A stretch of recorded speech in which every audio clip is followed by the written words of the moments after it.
there. Welcome to the Cloud Security Podcast by Google. Thanks for joining us today. Your hosts here as ever are myself, Tim Peacock, Group PM on Google SecOps. Of course, Anton Chuvakin, Senior Staff in Google Cloud's Office of the CISO. We are coming to you from Cloud Next 2026. This is our annual wrap-up episode. And this is our fourth Cloud wrap-up episode, is that right? I think it's the fourth, unless we missed a next or two in the past. But yes, we did check, and this is the fourth time we are doing a recap. And we're going to reflect on some of the past recaps as well. Do you want to start there? Actually, let's start there. And I would start from the whole security island metaphor. It was a really cool idea you had, I think, a couple of next ago.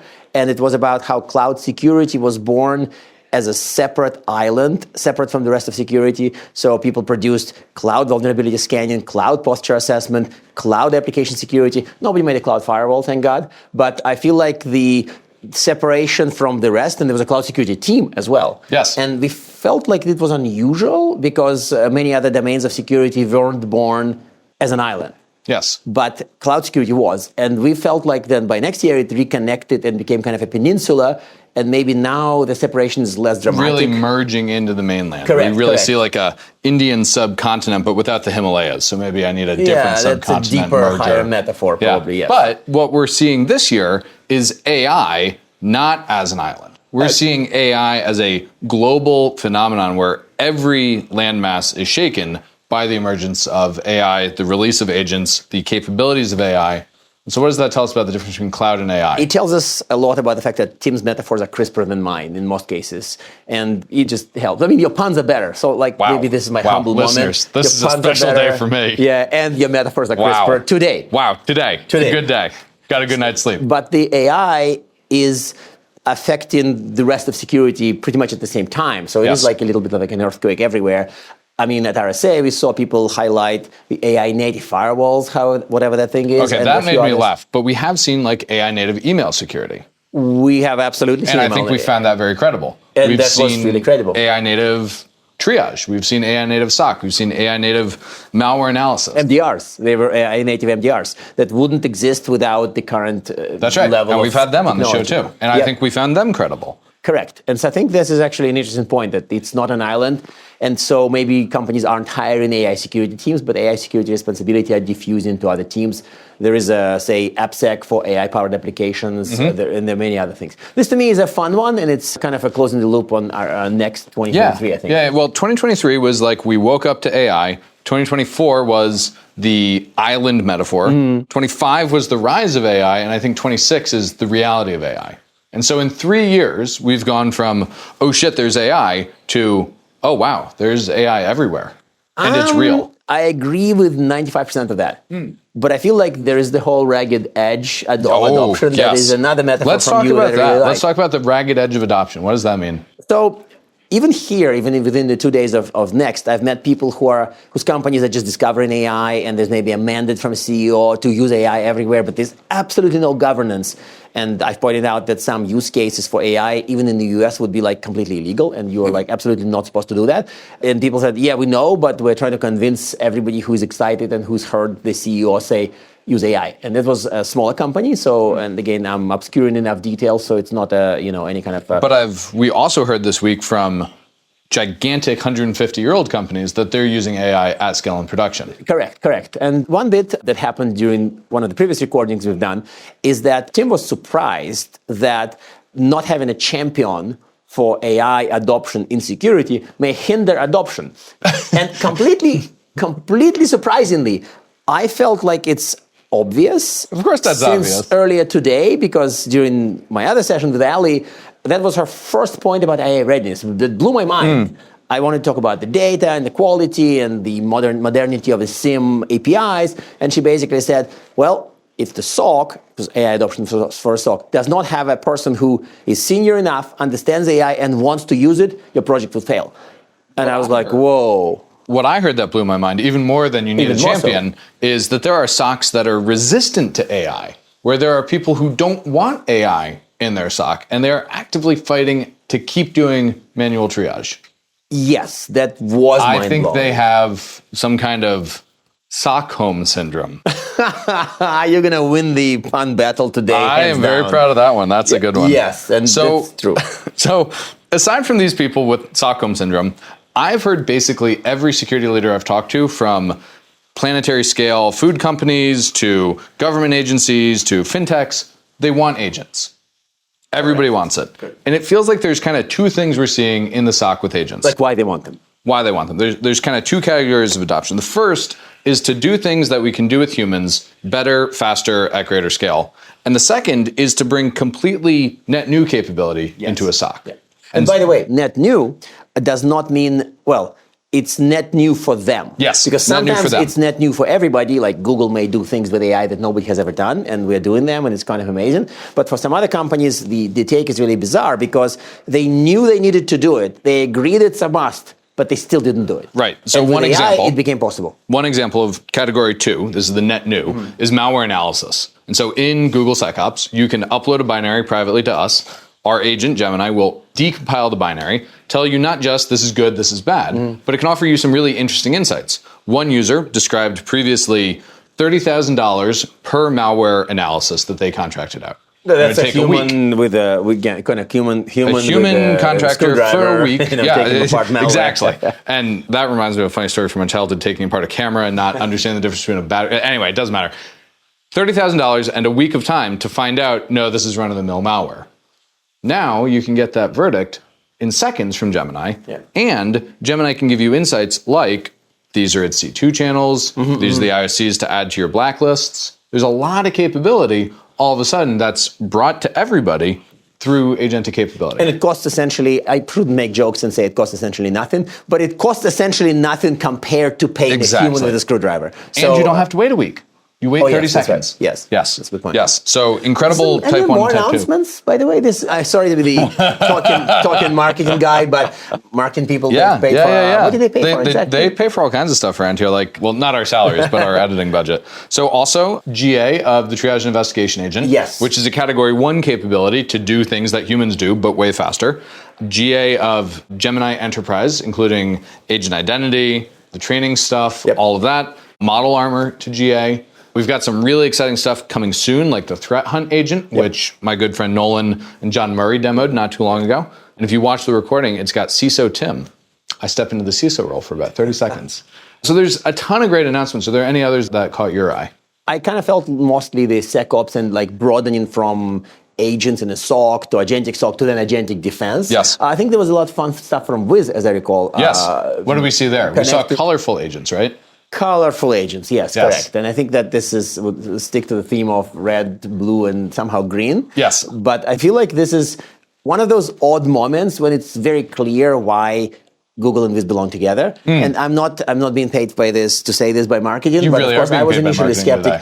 A little bit. But I was initially maybe not skeptical, but I was kind of not certain of all the reasons. But I feel like these examples are the beautiful, crisp reasons why this is actually really good for everybody, including the customers, because especially the customers. Now, I had a very depressing moment at the SecOps Cab. We were talking about Mythos and vuln discovery, and we had a room full of people, and I said, hey, who here, as a result of Mythos and vuln discovery powered by agents, is going to patch faster? Surely you're all going to patch faster, right? Can you guess how many hands went up? Probably 0. Yeah. Goose egg. Because the reason for that, I can tell you right away from my Gartner days, is that most people have maximized it to what they think of as an absolute limit. And it varies by system, it may vary by vuln. And that's why, admittedly, I was so miffed by our friends from, Anthropic when they published the blog after Mythos that required certain broad classes of vulns to be patched immediately. And this patching immediately thing is just not going to happen. Like, no matter who says this, you're not going to patch enterprise database immediately, and you're not going to patch a few other things immediately, no matter who and how loudly and backed by what facts would say it. It's just not done. So the logic I used, or the metaphor I used, and this one's crisp, I promise, was the kind of a sound barrier. Right. If you have a propeller plane, you increase the power to the propellers, you floor it. Well, there's no pedal, so you're like you push it all the way to the wall. Yeah, you push it all the way in. You're not going to break the sound barrier because it just can't be done. Right. Laws of physics. Yeah, exactly. And this is kind of the example with patching, is that they can push hard, they can motivate people, they can beat people, they can pay people more. It won't happen. So my extension to this, listeners, is, as Anton and I were talking about this speed of sound of patching, is we actually did overcome the sound barrier. Chuck Yeager got into a jet plane, not a prop plane, put it into a dive, and went faster than Mach 1. On the other hand, the only captains to go faster than the speed of light are Captains Kirk and Picard. Right, in sci-fi, of course. In Reminder sci-fi. for people who watch too much Star Wars. Yes. I did it. I did it. It's been 5.5 years, listeners. I might have to break up with Anton after this. But my point is, are we looking at something which can be overcome by engineering and courage, or are we looking at something that is truly an impossibility? And I think for some customers, some situations, imagine you're a petroleum refiner. You've got a SCADA system driving a fractional distillation tower. That tower works 24/7 for 3 years before you turn it off. Yep. You're not going to patch during those 3 years. And there's It'll explode if you get it wrong. And moreover, there is some of the engineering-led solutions to re-architect, refactor are also not an option. So I suspect, in this metaphor, for some systems, it is kind of a speed of light.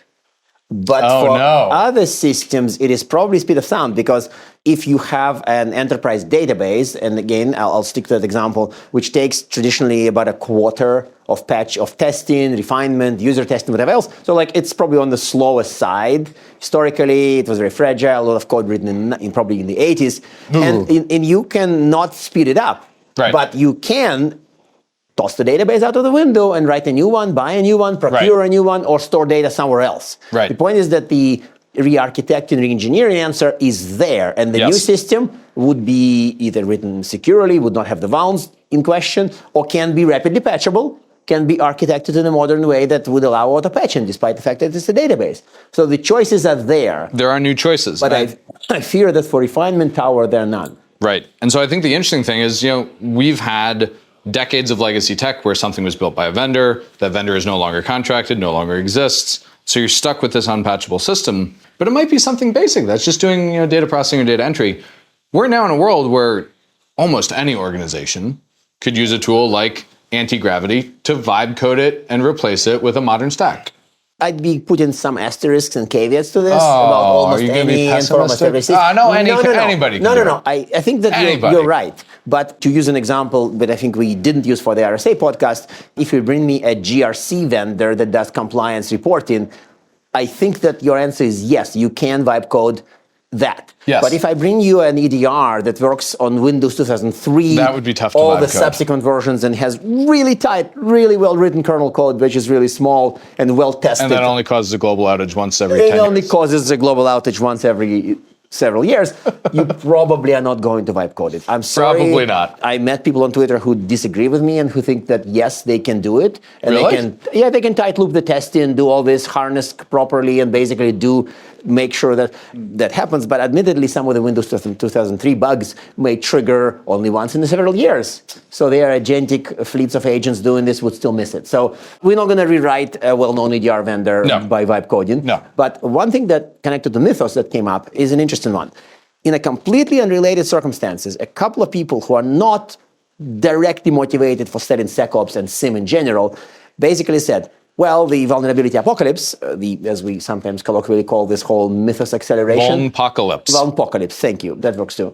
Would produce a kind of a newly recreated interest in doing detection and response better, faster, would sell more SIM licenses, would sell more EDR licenses, would sell more CDR, ADR, whatever other DR licenses. When Anton first told me about this, my metaphor, and this is back to my Chris metaphor today, was we've got a wooden ship, we've got a new wood-eating termite, and somebody's solution is to sell us more buckets to bail out the water, instead of maybe you should build your ships out of iron or steel or fiberglass or any other material.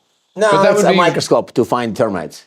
Oh, no. That is the worst answer yet. So I think, listeners, what I'm trying to get at is, yes, we could use our old ways here, and we will use our old ways as part of the bridge to getting there out of what somebody else this week called the Valley of Tears.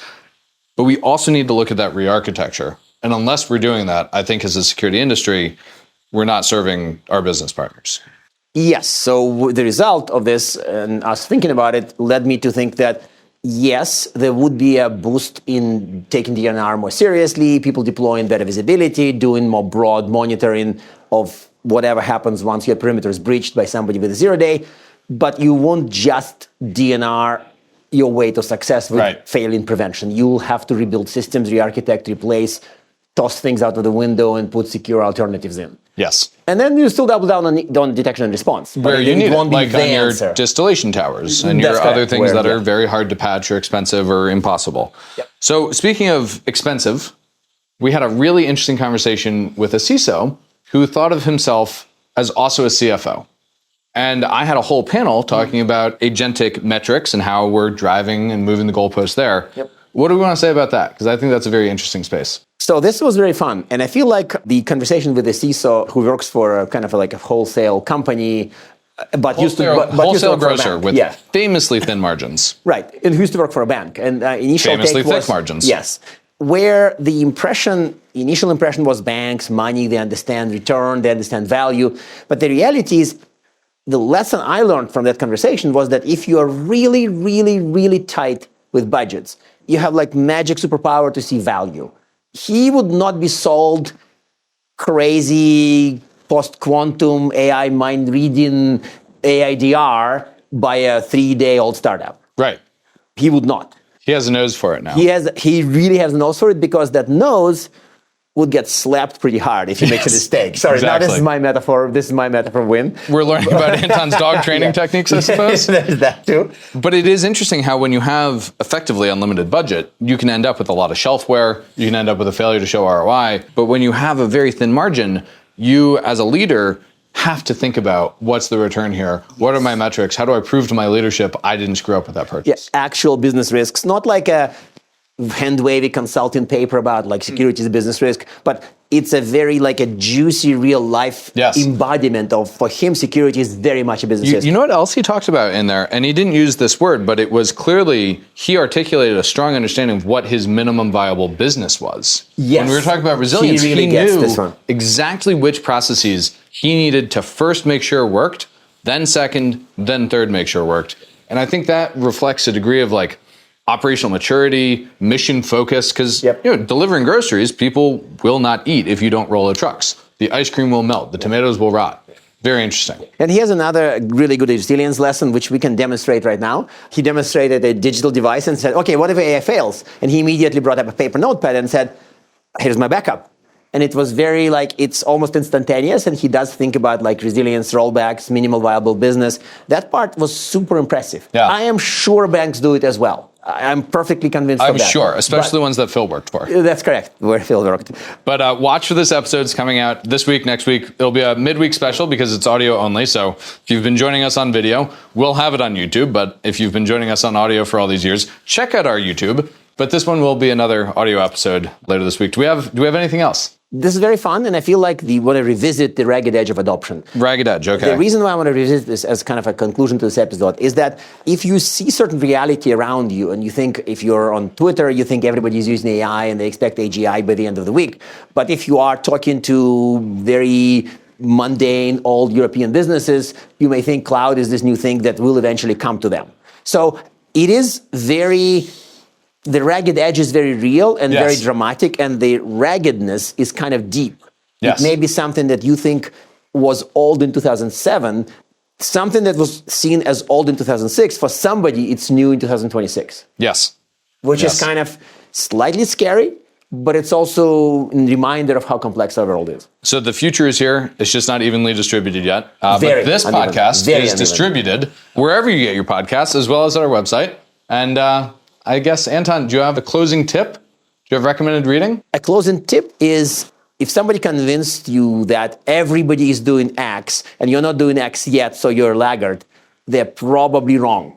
I think Anton is preparing to, be a father of a teenage girl and make sure that she doesn't, do the things that teenagers do that they shouldn't do yet. So that's a useful reminder for the future. That's correct. Exactly. So, listeners, with that, thank you so much for joining us today. Anton, thank you for a ton of fun this week at Next. And we will see you next week on the Cloud Security Podcast by Google. And now we are at time. Thank you very much for listening and, of course, for subscribing. Please subscribe so you can get new episodes piping hot. And if you love our content, please drop us a review on your platform of choice. You can find this podcast on YouTube, Apple Podcasts, Spotify, or wherever you get your podcasts. Also, you can find us on our website, cloud.withgoogle.com/cloudsecurity/podcasts. You can argue with us on the Google Cloud Security Community site, googlecloudcommunity.com. You can follow us on X x.com/CloudSecPodcast. Tweet at us, email us, argue with us. And if we like or hate what we hear, we can invite you to the next episode. See you in the next episode of the Cloud Security Podcast by Google.